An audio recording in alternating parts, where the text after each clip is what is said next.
প্রতিবন্ধিতা অন্তর্ভুক্তিমূলক সমাজ গড়ি, সামাজিক অগ্রগতি ত্বরান্বিত করি। এ প্রতিপাদ্যে কক্সবাজারের জেলা প্রশাসন ও সমাজসেবা অধিদপ্তর ৩৪তম আন্তর্জাতিক ও ২৭তম জাতীয় প্রতিবন্ধী দিবস নানা আয়োজনে পালন করছে।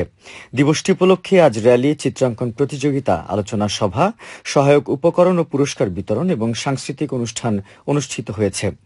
সকালের র্যালি শেষে অরুণোদয় স্কুলের সম্মেলন কক্ষে অনুষ্ঠিত আলোচনা সভায় প্রধান অতিথি ছিলেন অতিরিক্ত জেলা ম্যাজিস্ট্রেট মোহাম্মদ শাহিদুল আলম।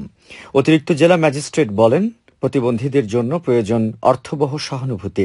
এছাড়া সামাজিক নিরাপত্তা বেষ্টনীর আওতায় দেশের দরিদ্র, এতিম, প্রতিবন্ধী সহ অনগ্রসর মানুষের কল্যাণ ও উন্নয়নে সরকার বহুমুখী কর্মসূচি বাস্তবায়ন করছে বলে জানান তিনি।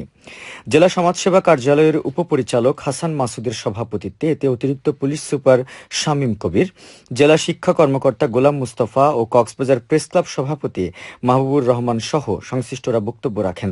পরে প্রতিবন্ধী সেবা ও সাহায্য কেন্দ্রের উদ্যোগে বিশেষ চাহিদা সম্পন্ন ব্যক্তিদের মাঝে ১৫টি হুইল চেয়ার, ২টি ট্রাইসাইকেল সহ বিভিন্ন সহায়ক উপকরণ বিতরণ করা হয়। এরপরে বিশেষায়িত শিশু শিক্ষার্থীদের চিত্রাঙ্কন প্রতিযোগিতার পুরস্কার বিতরণ শেষে সাংস্কৃতিক অনুষ্ঠান পরিবেশিত হয়।